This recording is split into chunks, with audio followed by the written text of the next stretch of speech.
ফুচকা নাম শুনলেই প্রত্যেকের জিভেই জল আসে। টক ঝাল ফুচকা খেতে প্রায় সকলেই ভালোবাসে।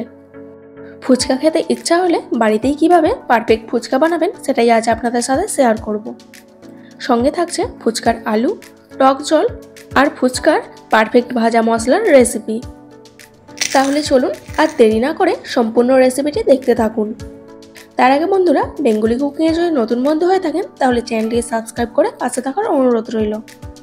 ফুচকা বানানোর জন্য সবার প্রথমে নিয়েছি 1 কাপ আটা। আপনারা যে আটা ব্যবহার করেন সেই আটাই নিয়ে নেবেন। হাফ কাপের একটু কম সুজি, সামান্য একটু বেকিং সোডা, দেখে বুঝতেই পাচ্ছেন একদমই সামান্য নিতে হবে। এবার সব কিছু ভালো করে মিশিয়ে নিয়ে অল্প অল্প জল দিয়ে ভালো করে মেখে নিতে হবে।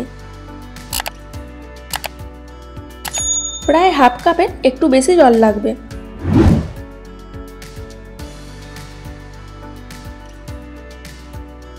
দেখুন, এইরকম একটু নরম করে আটার ডোটা মাখবেন, কারণ সুজিটা ভিজে গিয়ে আটার ডোটা শক্ত হয়ে যাবে।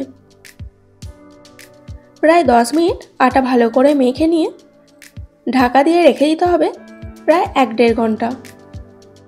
ততক্ষণে ফুচকার ভাজা মশলাটা বানিয়ে নেব।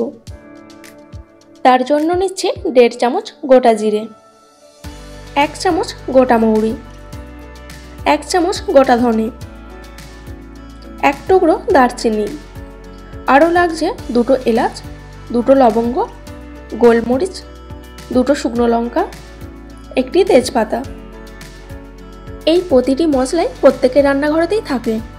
এবার গ্যাসের ফ্লেমটা লোতে রেখে মশলাগুলো হালকা ভেজে নিয়ে গুঁড়ো করে নিতে হবে।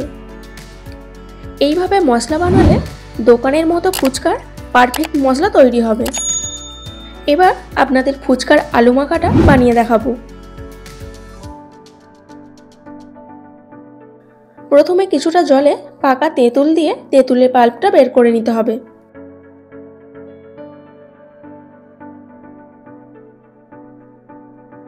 এরপর আলু সেদ্ধ আর কাঁচা লঙ্কা সেদ্ধ নিয়ে ম্যাশ করে নিচ্ছি। আপনারা যতটা ঝাল পছন্দ করবেন সেই মতো কাঁচা লঙ্কা নিয়ে নেবেন। এবার দিয়ে দিতে হবে কাঁচা ছোলা, এর সঙ্গে ফুচকার ভাজা মশলা 1.5 চামচ,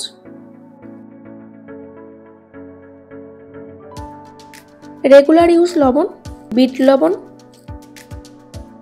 শুকনো লঙ্কা কুচি, তেঁতুলের পাল্প,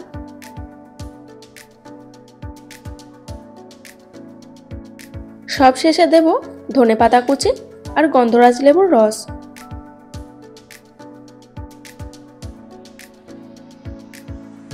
সবকিছু আলুর সঙ্গে ভালো করে মিশিয়ে নিয়েছি। এবার রেডি ফুচকার ঝালঝাল আলু মাখা। এবারে দেখুন আটার ডোটা একটু শক্ত হয়ে গেছে। ফুচকার জন্য আটার ডোটা মিডিয়াম রাখতে হবে, খুব বেশি নরম বা খুব বেশি শক্ত হলে হবে না। এরপর ছোট ছোট লেচি কেটে নিয়ে এরকম লম্বা করে নিতে হবে। ছুরি দিয়ে ছোট ছোট করে কেটে নিতে হবে, যতটা ফুচকার সাইজ রাখতে চান।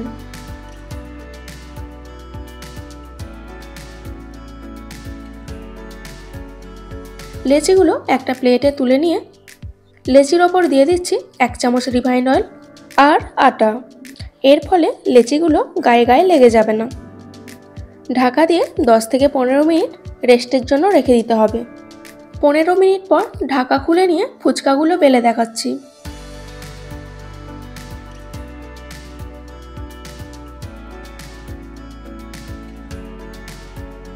হালকা হাতে লেচিগুলো বেলে নিতে হবে। দেখুন ঠিক এইরকম পাতলা করে বেলে নিতে হবে।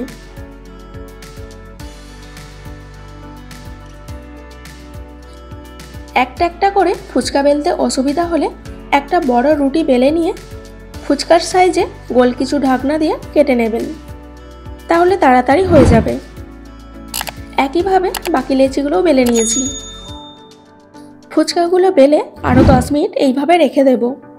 ততক্ষণে ফুচকার জন্য টক জলটা বানিয়ে দেখাচ্ছি। প্রথমে একটা বোলে জল নিয়ে তাতে তেঁতুলের পাল্প দিয়ে মিশিয়ে নেব।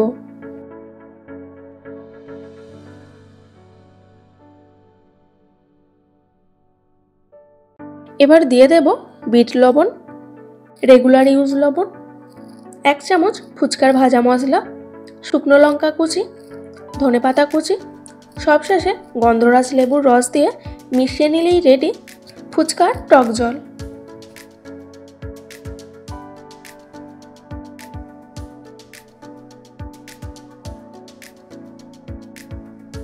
এছাড়াও টক জলের ফ্লেভারটা ভালো আসার জন্য গন্ধরাজ লেবু গোল গোল করে কেটে দিয়ে দিলাম।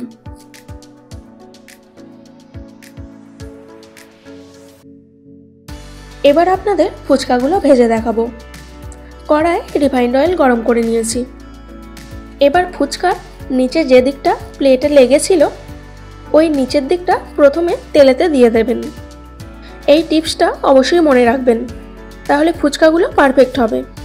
এবার এইভাবে হালকা করে চাপ দিলেই দেখবেন ফুচকা ভালোভাবে ফুলে উঠবে।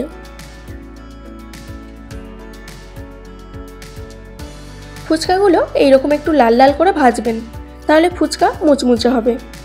আর যদি ফুচকাগুলো সাদা রেখে দেন তাহলে ফুচকাগুলো লুচির মতো নরম হয়ে যাবে। প্রত্যেকটা ফুচকায় এইভাবে হালকা হালকা করে চাপ দেবেন, তাহলে প্রত্যেকটা ফুচকায় ভালোভাবে ফুলবে। এইভাবে লাল করে ফুচকা ভাজলে রোদে দেওয়ার প্রয়োজন হবে না। কিভাবে ফুচকার নিচের দিকটা তেলেতে দিয়ে সব ফুচকাগুলো ভেজে নিচ্ছি। ফুচকাগুলো ভেজে টিস্যু পেপার বা সুতির কাপড়ের ওপর রাখবেন, তাহলে ফুচকার গায়ে এক্সট্রা তেলটা লেগে থাকবে না।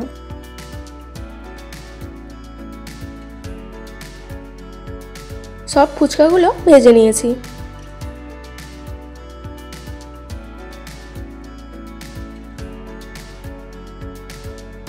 এবার একটা ফুচকা নিয়ে আপনাদের ভেঙে দেখাচ্ছি।